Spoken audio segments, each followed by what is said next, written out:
At least I thought I did. There we go. We are moving into this is the last month of our semester together. We've gotten most of the stuff done that we needed to, and we are going to, the next several weeks, we're going to be finishing up other projects as well as working on one new one and presenting the research and other reports that people have been doing.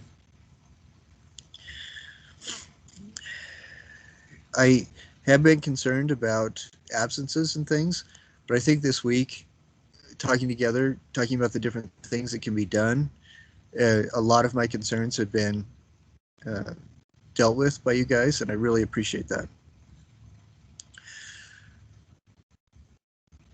Does anybody remember the 4 different ways that people can make up absences in this class? Or would you be willing to share that with us?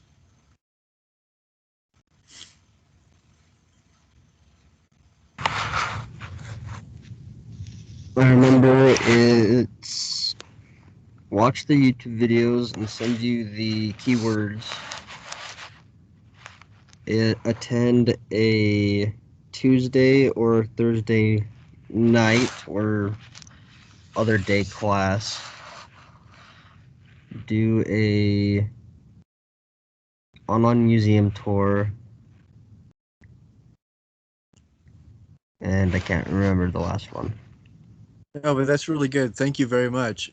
Yes, the last one is watch a recording for another section of the class. So watch the lecture recording for another section and give me the code words for that.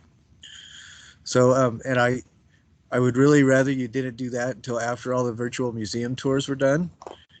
But yeah, Hiram, thank you very much. You got them all. The other thing that I wanted to ask you guys about is, well, I guess first, before going any further, who today is volunteering tools of artistic critique? Is anybody doing that today?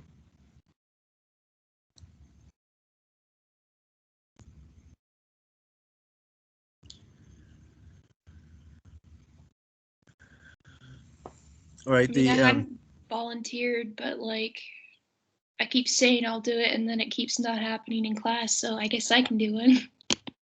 All right, that'd be great. If you wouldn't mind, do you have your own thing to do or somebody else's?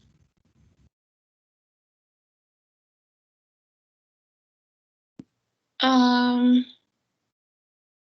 I do somebody else's? Sure.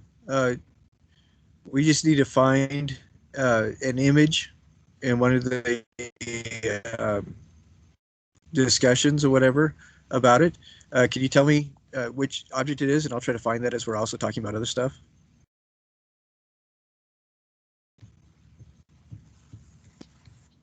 Yeah. Do you want me to find it right now? If you could find it soon, and Cool. just email, as soon as you find it, just email it to me, and then I will pull it up. Cool. Okay, we'll do. Okay. All right. I appreciate that. Thank you very much. Let's see. The other things, I appreciate you being willing to do that. The other things are the PowerPoint for the research project or the mini presentation if you're doing service learning. Both of those, you have an option of doing it on YouTube. And I would really like several people to do theirs on YouTube so we have some good examples for future students to look at. So in that vein, if you are going to be one of the people doing a PowerPoint or sharing about your service learning project and you want to do it on YouTube, whoever does will get extra credit for that. And just let me know when you're going to be doing that. This semester, we have the option of doing it either in person or on the YouTube. Next semester, I'll require everybody to do it, but I'm hoping to get some good examples from you guys this semester so that future students can check that out and make sure that they're doing it well. Again, the PowerPoint should only be 5 to 8 minutes in presentation, and you can do the 8 slides that come from the 8 different sites, sources in your annotated bibliography. And for the mini report on the service learning, you're just talking to the camera for a few minutes, talking about how you found who you worked with, how you decided the project that you are going to do, that you did, and how the project went, and just describe what happened. And that shouldn't be more than 5 minutes either. We'll put both of those on we'll put all of those on the YouTube channel as soon as I get them from you.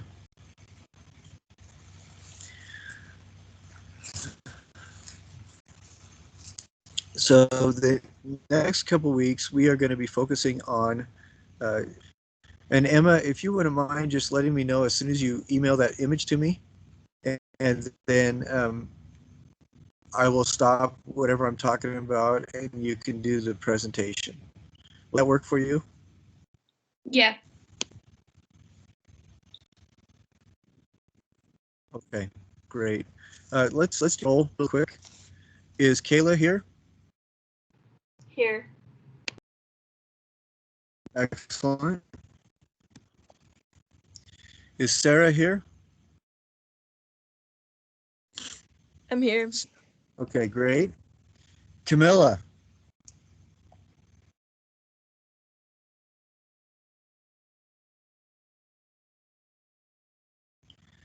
Is Nicole here? I'm here. Excellent. How about Bailey? I'm here. All right. Madeline? I'm here. Emma, I hope you're still here. All right. Grace? Here. Kelly?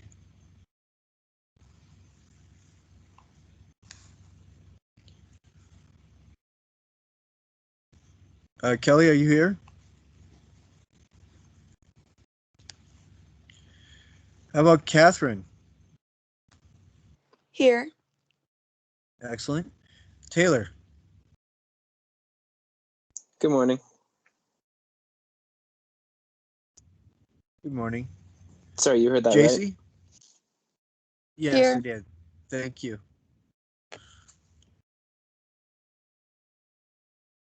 All righty, and so JC, you just answered. Okay, Alexis? Here. Brianna? Hello. Hello. Brooke? I'm here. Excellent. Lauren?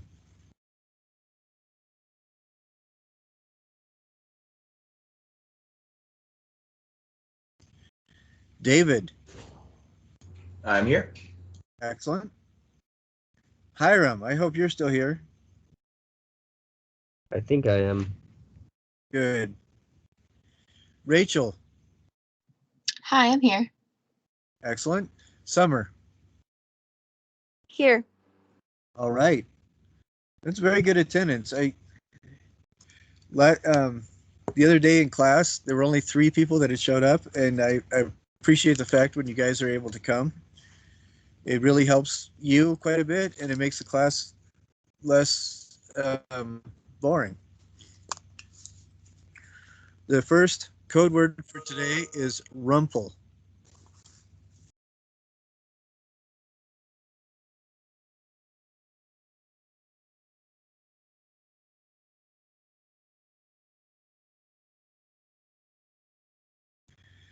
Okay, I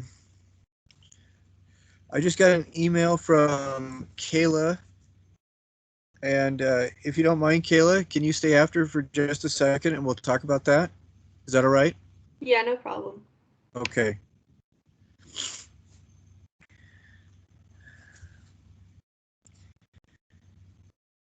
So does everybody understand about the doing the PowerPoint stuff or the presentation, and just so we can put it on the YouTube I keep saying the YouTube. It makes me sound like a grandparent.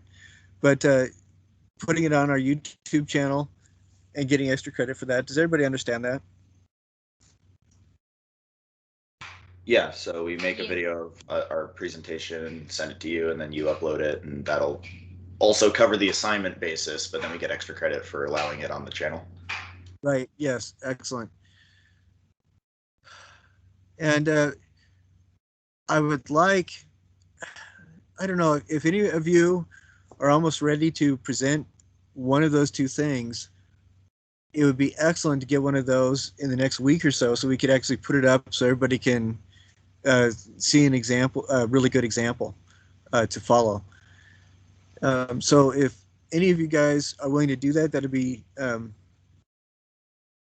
very cool.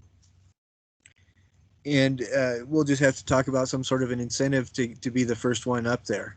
And it may just be, like I said, extra credit, some extra points. Now, as soon as Emma is ready, I'm going to switch. I'll stop this, and then we'll. I sent you a thing Go to her over presentation. Canvas. Okay, I'm looking at it right now.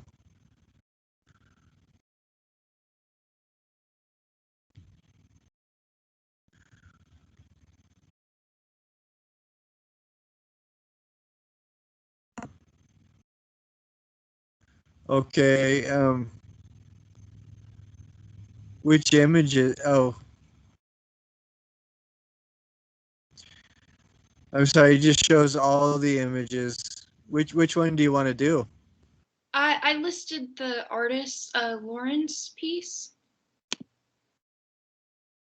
because I wasn't sure how to link directly to hers, I guess. Oops. No, that's no problem. Okay. Oh yes, right here. Duh. All right. Okay. Let's see.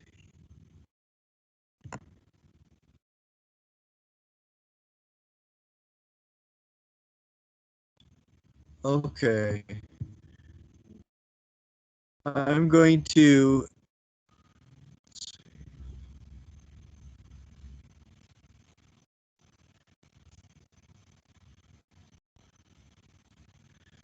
So the picture I have doesn't show the whole thing, so I'm just going to do the best I can. But if you would like to go ahead, I will. I'm sharing my screen right now, and then you can go ahead and apply the tools. Does everybody see this? Yep. Yep. Okay. All right. Great.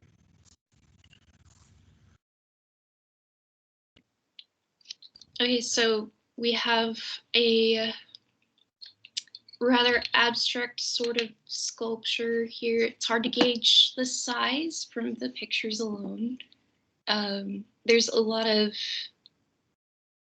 flowing edges and hard edges intermingling together, creating these really interesting shapes.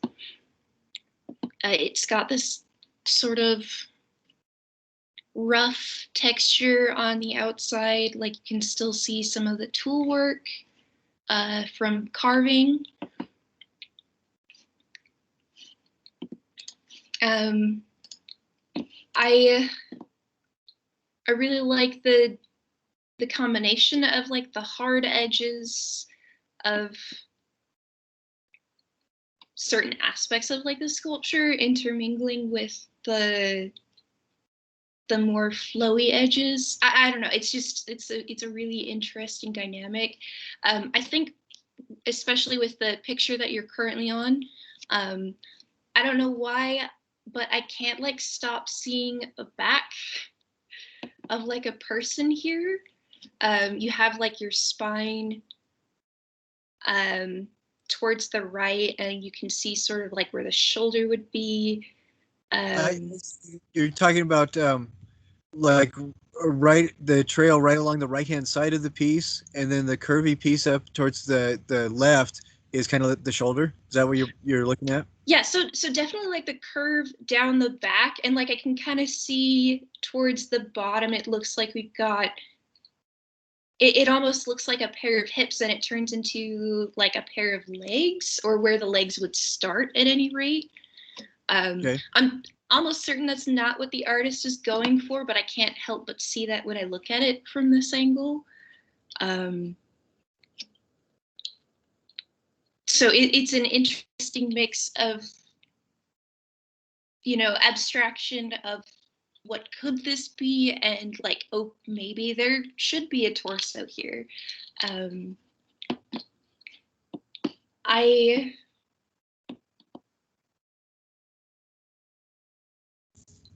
not exactly sure what the artist would be trying to say with this piece, but I think that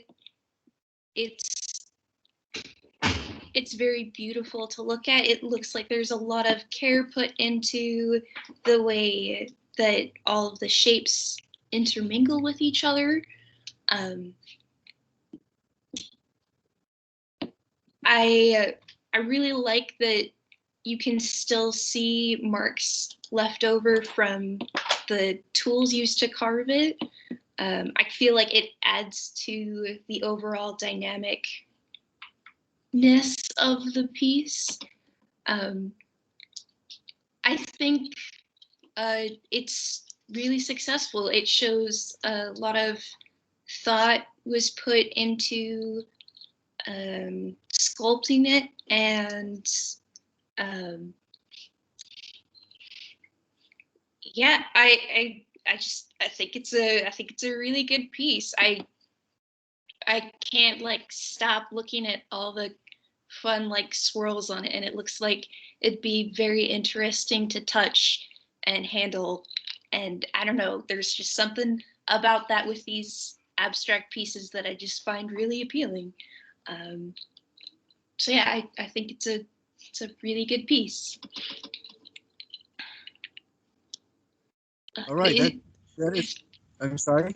Do you need any more? No, I think you did an excellent job. That is a really good critique. Cool. All right, that is absolutely excellent.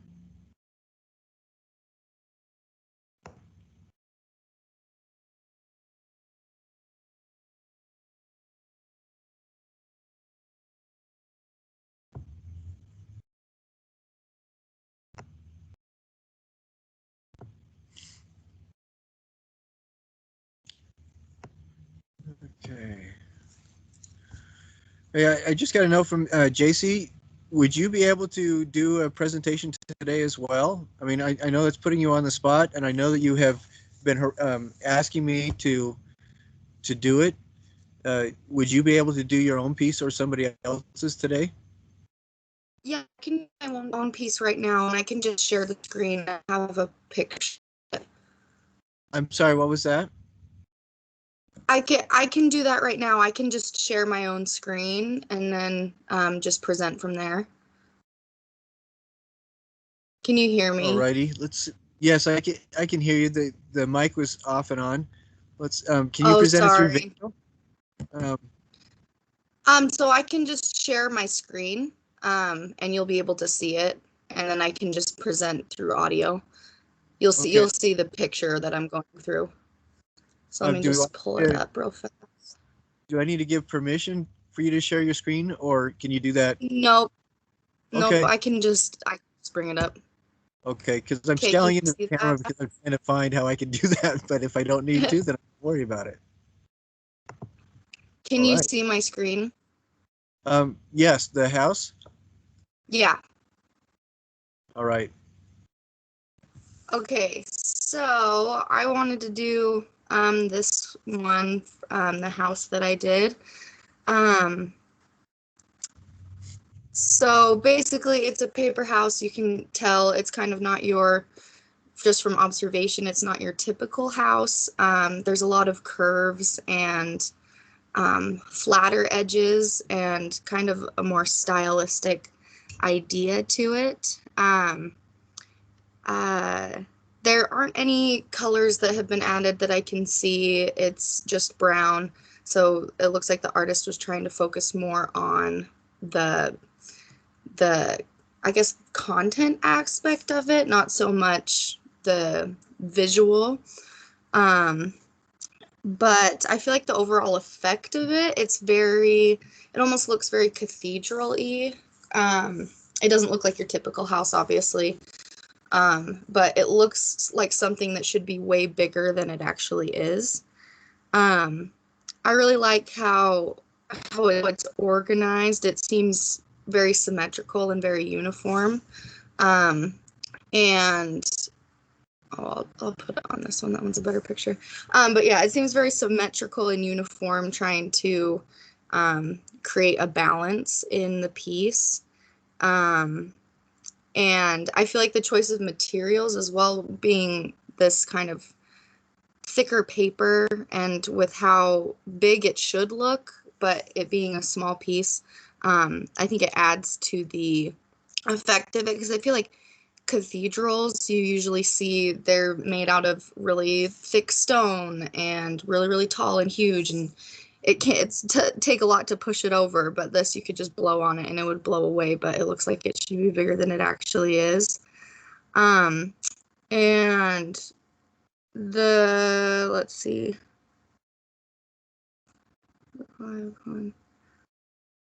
I feel like what the artist is trying to say with this one, that, well, basically, since I'm the artist, I wanted to do something that wasn't your traditional house, because I wanted to do something that I have imagined a lot of, like a castle or a palace, and I really like domes, and so I wanted to challenge myself to how I could do a dome and how that could affect be folded, because when we were going over that, and I felt like that was really successful. And the work definitely changed a lot as I went along, and I think something that I think the artist could improve on is, it looks like if you get in closer, you don't get really close, but the binding looks like it's hot glue, and it's very poorly put together. I think they should have chose a different type of binding material to make it seem seamless, or maybe even a material that would add to the dimension or the color, something that maybe if it was string that would add along to the edges to add more definition and make it look less messy and kind of put together that way. But other than that, I think with the reflection of light, looking at the folds, I think that was very, very well done, with the type of holes and the windows in the piece, and how the pillars react with light. But other than that, I think it's really well done. All right, Anything excellent. else?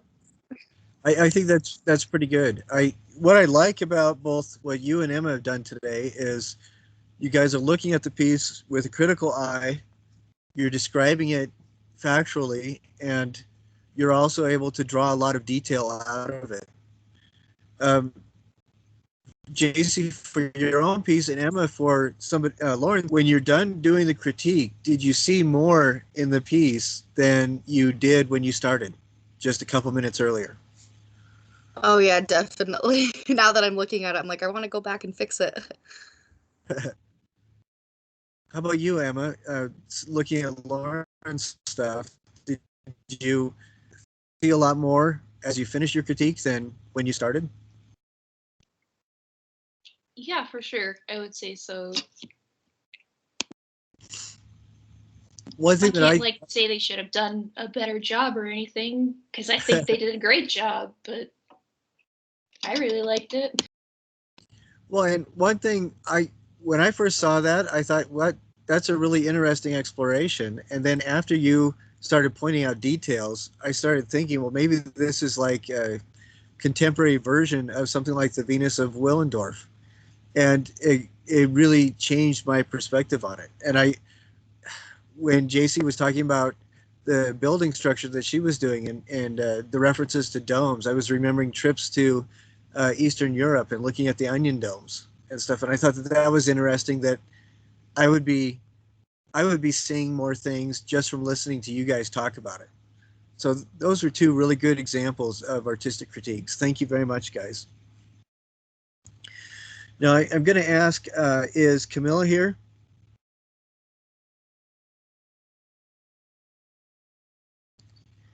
Is Lauren here?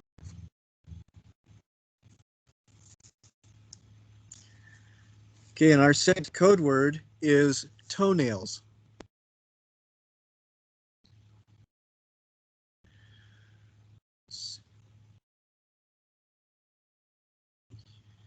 And you catch me scowling because I am setting up the short presentation that will close us off tonight, or today, this morning, whichever. The last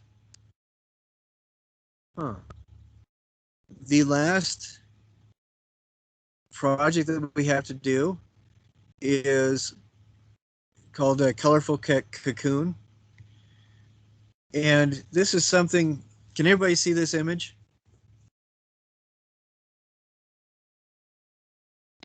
Yes. Yes. Okay, good. This last project is called Colorful Cocoon. And when we went over the quiz last week, we were talking about Marcel Duchamp.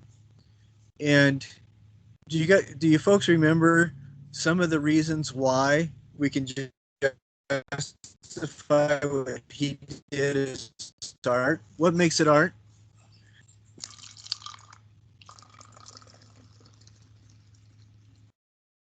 Or what validates it as art, I guess.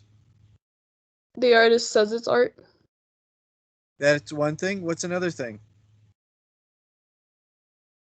And that's a very important thing, too. Very important element. What's another aspect?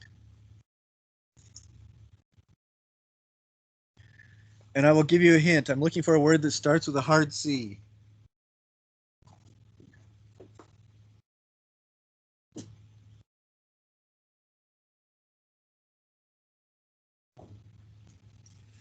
The word I'm looking for is context. One of the things that Marcel was brilliant at is being very aware of all the different layers of narrative and context with it when the artist is sharing whatever it is that they've done. Some of those layers are the gallery setting. Like what was just said, the artist claims that it's art and establishes it from the beginning. Some narratives are, if you recognize what the found object is in everyday life, you bring that with you, and you juxtapose that as a viewer. You're forced to juxtapose that with the setting that it's in, and the fact that the person who is presenting it has titled it as art and given it something else for you to think about. From the artist's perspective, they're also looking at what kind of connotations are people bringing to this, and what do I want them to bring to this? What do I want them to think about? So all those different layers are, they start with the artist declaring this is art, but all those different layers go into it. You're talking about narrative that both the artist and the viewer bring to it. You're also talking about the narrative that the setting implies, or you're talking about the context of presentation, awareness of what this thing is, the awareness of the history of it, and history of the viewer too. So we're kind of exploring all those kinds of ideas. I used to do a section in the class that was just conceptual art, and I think that this has a lot more going on than that shorter section was. This module, like the others, should be about 10 hours. And when you start cocooning something, I want you to think about both the object that you're going to be, among the things that I want you to think about are the object that you're working with, that you're going to be wrapping, as well as the materials that you're using to wrap, and how you're applying the wrapping. So I want you to think about all that. Jeanne-Claude and Christo were a couple that did a lot of wrapping or cocooning art. And this is some of the really early stuff. This is about maybe 50 years old. But as we go through it, I want you to look at this stuff with a very critical eye. Examine, see if you can see what's going on. See if you can guess how the artist put stuff together, why they would have done what they did. And these kind of questions I want you to have in your head, because we're going to be starting to work on this, particularly next week. And I think this stuff, we're probably not going to be able to have a lot of time to work directly in class, but I do want to talk about it in class. And the rest of our time together, that's when we'll be doing presentations and finishing up the other projects.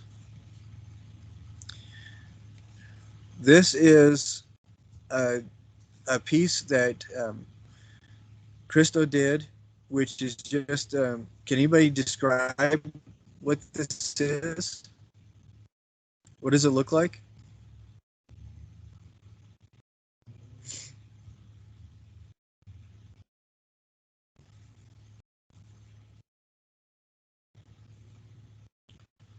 Well, I'll describe it just really quick, and then we'll move on. This looks like something that he collected out of an old garage. It looks like these are essentially paint cans. Some of them just look like really heavily used, like the one with the red label on the back towards the left. A couple others look like they have been around for quite a while. The two on the right towards the back look like they have had oil, held oil for a long time. It just has gradually spilled over the years.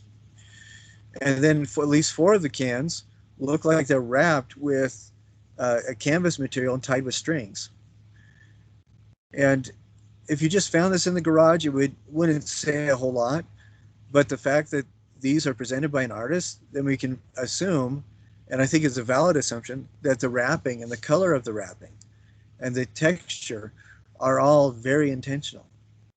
And we can start looking at how the string is applied, where the folds are, and knowing how meticulous this artist is in most of the stuff he does. We can garner that all these folds, all that texture are also intentional on these. And left, the bottle, that looks like a pretty nasty bottle, but it looks to me like that is almost like a paint thinner or a lacquer thinner. One thing that I really like about it, if you notice, the color of the bottle reflects the color of the topmost can on the back right, and it touches on the canvas that's in the middle at the top, the little red spot and orange spots on the can underneath it in the middle and the back, and then right next to it, the Riccolo can with the red on the label. So the color ties in with all of that. And I think you can also see a reflection of that color in the silver can in the just right of center. Now, I would like 2 people to comment on, first, one comment about what did you look at, or what did you see when we first looked at this photo? And the second is, has your perception changed since I've just described it a little bit?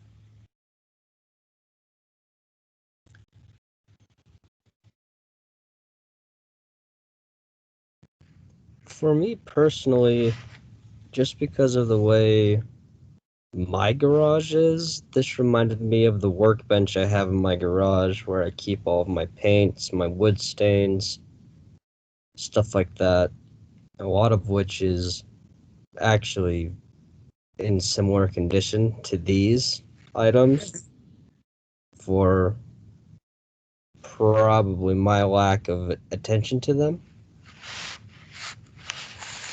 But it's interesting because even though I don't know the purpose behind this art piece, or I don't recognize the artists themselves, I instantly was able to connect to this because it reminded me of my garage, it reminded me of tools that my dad has, it reminds me of tools that my grandfather has. So I think it's really interesting that I was able to make such a fast and easy connection, even though I've never seen this piece before and I've never heard of the artist before. That's really interesting. What do you think of it any differently after we talked about it and looked at it a little?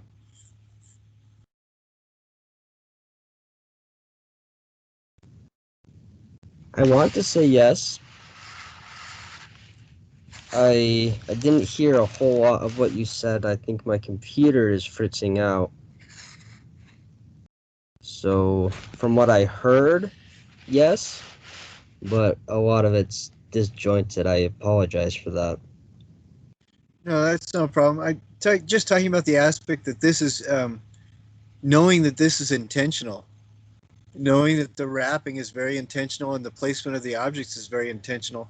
Does that change how you think about it at all? Oh, absolutely. That makes me feel a lot better about how I take care of my stuff. All right, those are excellent perceptions. Thank you very much. I should also mention that the time period of this was early '60s. Europe and the U.S. were both, or North America were both very enamored of the. And I say that people still like their cars and stuff, but this is the period of really developing a culture around going out for a weekend drive, Route 66, the development of diners in both Europe and the United States, where uh, you get comfort food on pretty much any mile marker of any highway, and it was very much a thing to pack an actual picnic lunch, go somewhere that you've never been before, and set up with all these set up with your picnic basket and everything at a restaurant and just eat your lunch there as part of a mini vacation. And it was all around the idea of or ideas of prosperity as symbolized by owning and maintaining your own automobile, and which I just think is really interesting. Okay, we're gonna go on. Hiram, I really appreciate that. We're just gonna go down and look at some of the other things. This is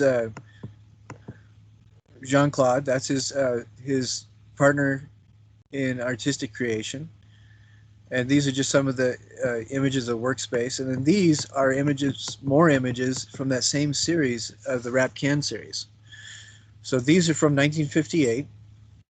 And you see on the left, we have two cans stacked. The top one is wrapped in kind of like a cream colored, really dirty canvas. And on the right, we have what looks like self-made shelves that could have been found in somebody's garage. And on the top shelf, it looks like it's a really aged wall behind it. And we have a can that is wrapped and tied in a specific way. And then we look below at the next shelf down. We have four cans with the top two being wrapped. And you can see that the wrapping itself is very deliberate and very different on both of these. And then on the bottom two, you see another four cans set up very similarly. Some things to look at are you can see the red in the labels of the cans at the bottom. It's almost faded out, but it ties in with that kind of cream and that warm cream that is at the top of it. And we can also see that the wrapping of this topmost can, the cream colored can, the way that the strings are tied on it are very similar to the way that the strings are tied on that bottom right-hand can.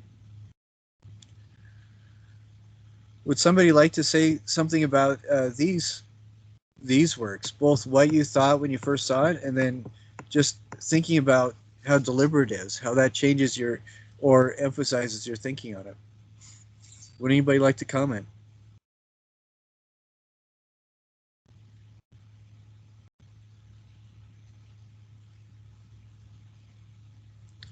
We know that this is a can. How does wrapping change it?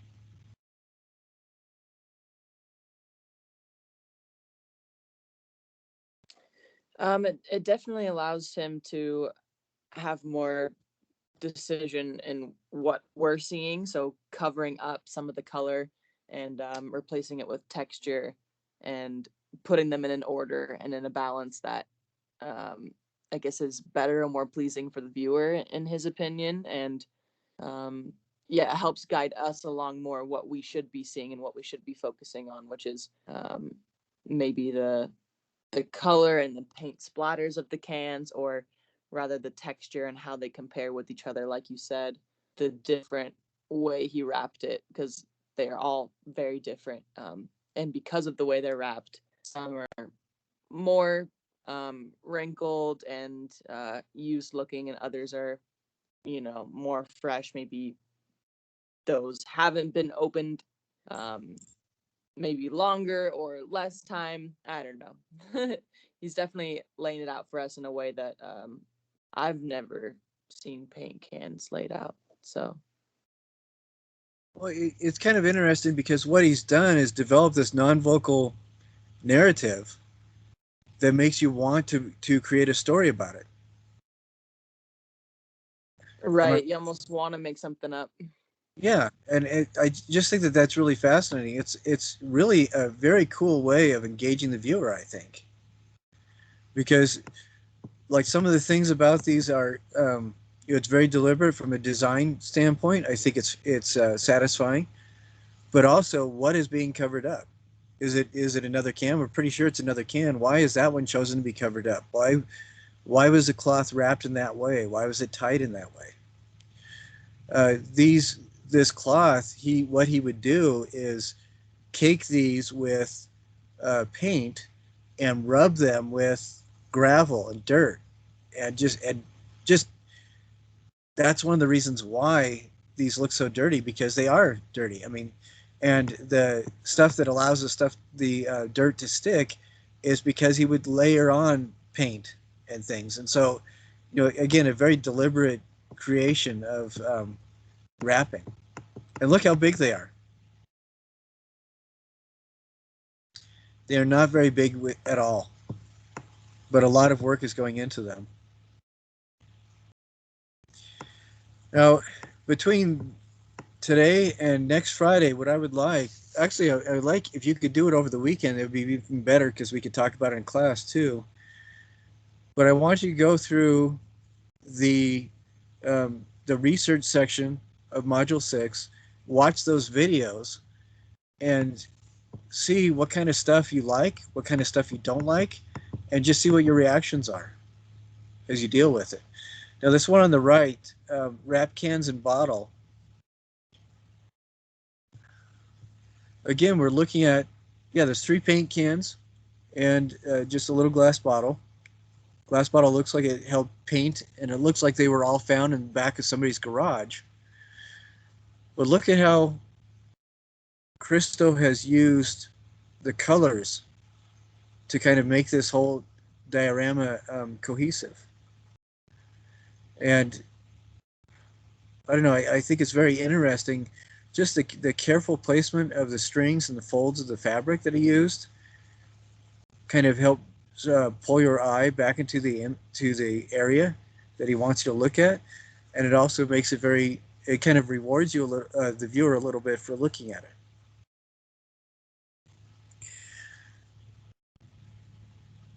The reason I'm having you guys look at these things is that I want you to be aware that these are very deliberate. It's not just wrapping something with a random piece of material. These choices are very deliberate, and they're meant to emphasize or add to different elements of the viewer's experience. Do you guys remember any of the other work that Jeanne-Claude and Christo have done? Does anybody know who they are?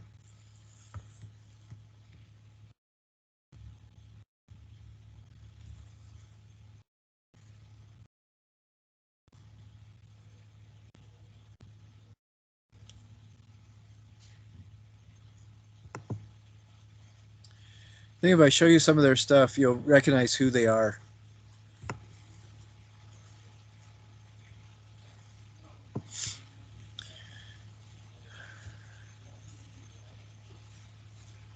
They like wrap the really, really, really big stuff, right?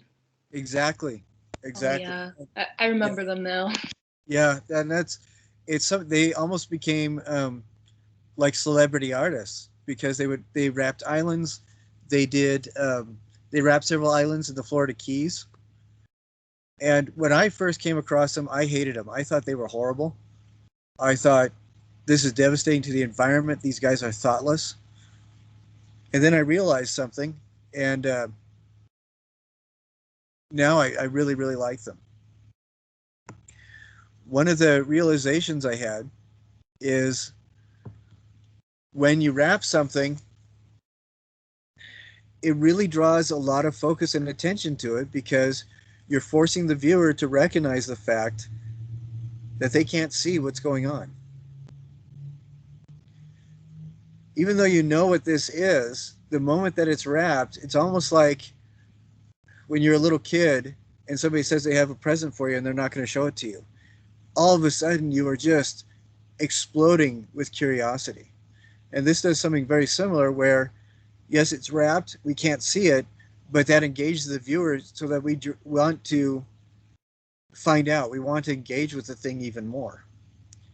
And so, one of the thoughts I want to leave you with is when they would do this environmental stuff, like wrapping islands, they were very careful so that no animals got hurt or anything like that. But more than anything else, by wrapping it with plastic, they drew international attention to whatever that natural feature was, which I think is it's almost ironic in a way because you're covering it up, and the act of covering makes people want to find out about it even more. But so between now and next time, I would like you guys to look at all the different artists, go through that section of the Module 6, look at all the different artists, watch the videos so that we can talk about this because this is the backbone of your assignment for number 6, doing the colorful cocoon. A special thank you to the 2 people today who did the tools of artistic critique. The next couple of weeks, that's what we're going to be doing a lot in class while people are working on previous stuff and talking about other things. So please, when you volunteer, remind me and let me know at the beginning of the class, hey, I've got this, I'm ready to do it, and we'll work on that. We'll also do the presentations for the research learning, the research as well as the service learning stuff. And again, let me know at the beginning of class that you have it already, and we'll go ahead and do it. Do we have any last questions before we separate today?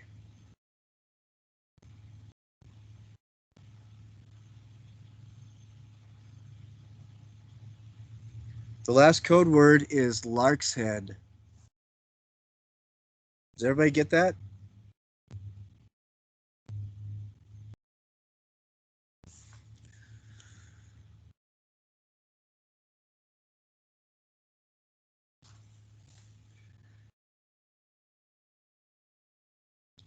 Okay, after we're done, I would really like to talk to JC and Grace. I'm going to turn off the recording in just a minute. I hope if there's no questions or anything, I hope everybody has an absolutely amazing weekend. And I look forward to seeing what you guys come up with on Tuesday and this next week. Again, when you're ready to present, let me know. Let's see.